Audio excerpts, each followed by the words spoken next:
नहमदुहु व नुसल्ली अला रसूलिहिल करीम अम्मा बाद फ़अऊज़ु बिल्लाहि मिनश्शैतानिर रजीम बिस्मिल्लाहिर रहमानिर रहीम। मुअज़्ज़ज़ नाज़रीन व सामिईन, अस्सलामु अलैकुम व रहमतुल्लाहि व बरकातुहू। आज एक बार फिर मसाइल की नशिस्त में हम हाज़िर हैं। मसाइल की नशिस्त में आज फिर हम दो तीन मुतफ़र्रिक़ मसाइल पर बात करेंगे। सबसे पहला मसला वो नमाज के मुताल्लिक़ है। एक साइल ने पूछा कि एक बंदे ने नमाज शुरू कर दी और नमाज में सूरह फ़ातिहा से पहले सूरत पढ़ना शुरू कर दिया। बाद में फ़ौरन उसको याद आया तो उसने जो है वो सूरत छोड़ के सूरह फ़ातिहा दोबारा शुरू कर दी। तो अब इसका क्या हुक्म है, इसके ज़िम्मे सिद्ध सहवा है या नहीं है?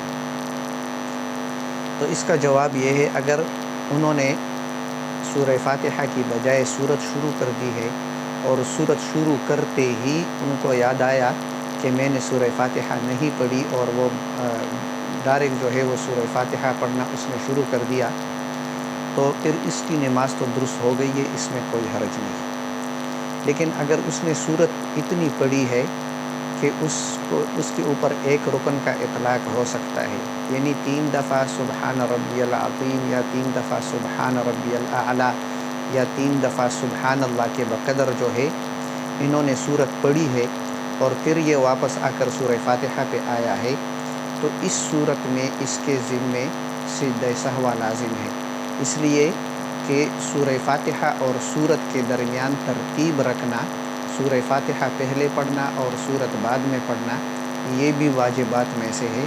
और ये उसूल पढ़ा है आपने कि फ़र्ज़ के अंदर ताख़ीर की वजह से भी सिद्ध सहवा लाज़िम होता है और वाजिब के अंदर ताख़ीर की वजह से भी सिद्ध सहवा लाज़िम होता है, तो इस सूरत में भी सिद्ध सहवा वाजिब होगा। दूसरा मसला, एक साइल ने पूछा कि एक बंदा जो है वो किसी के साथ उसके अल्लाह माफ़ फरमाए नाजायज़ ताल्लुकात थे, तो दोस्तों ने उसको मजबूर कर दिया निकाह के लिए कि उसके साथ निकाह करे ताकि उनको जो है वो ज़िना करने का गुनाह ना मिले। और दोस्तों ने मजबूर कर दिया तो दोस्तों की मजबूरी की वजह से जो है उसने उसके साथ निकाह कर लिया और दोस्तों ने यहाँ तक डराया धमकाया कि उनको कत्ल की धमकियाँ दी, अगर आपने निकाह नहीं किया तो हम आपको कत्ल कर देंगे। तो इस हालत में उसने बहालत मजबूरी उसके साथ निकाह कर लिया और बाकायदा अक़्द हुआ ईजाब व कबूल का। तो इस सूरत का हुक्म ये है कि अगर बाकायदा निकाह का मजलिस कायम हुआ हो और उसमें गवाह भी मौजूद हों और बाकायदा ईजाब व कबूल भी हुआ हो, तो ये निकाह जो है वो सही है, शरअन दुरुस्त है और निकाह हो चुका है।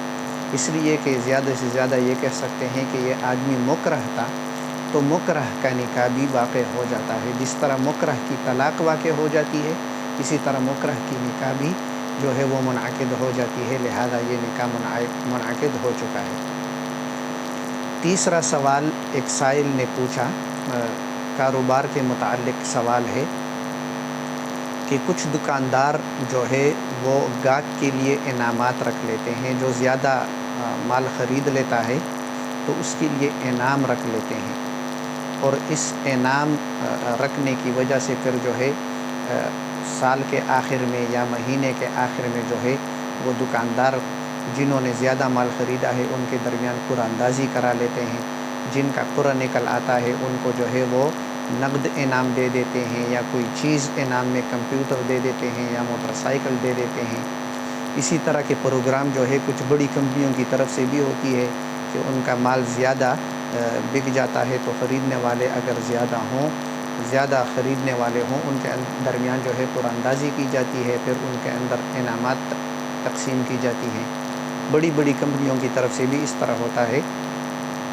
तो आया इनका ये इनाम रखना शरअन जायज़ है या नाजायज़?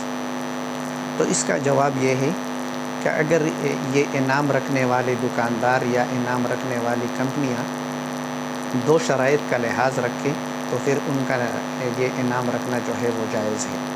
सबसे पहली शर्त ये है कि एक चीज़ जो ये बेचते हैं मार्केट में, उसकी जो कीमत है यही कीमत इस दुकानदार के पास भी हो, यही कीमत दुकानदार के पास भी हो, تو لوگ جو ہے وہ دوسرے دکانداروں کی طرف بھی جائیں، ان کے پاس بھی آئیں، مال کے لالچ کی بنیاد پر جو ہے اگرچہ اس کا مال مہنگا ہو، اس بنیاد پر لوگ اس کی طرف نہ آئیں، بلکہ عام دکانداروں کے پاس جس طرح جاتے ہیں ان کے پاس بھی اسی طرح آئے، مال کی قیمت ان کے ہاں زیادہ نہ ہو۔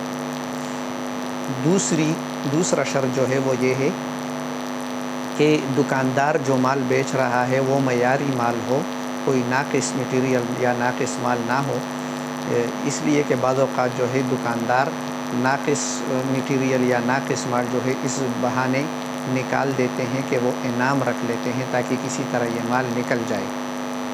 تو ناقص مال جو ہے وہ نہ ہو بلکہ معیاری مال ہو، تو اس طرح پھر انعام رکھنا دکاندار کے لیے یہ شرعاً جائز ہے اور اس میں کوئی قباحت نہیں ہے۔ اللہ تعالیٰ ان پر عمل کرنے کی توفیق عطا فرمائے، اور اللہ تعالیٰ ہمیں سمجھنے اور شریعت کے مطابق عمل کرنے کی توفیق عطا فرمائے۔ وما علینا الا البلاغ المبین۔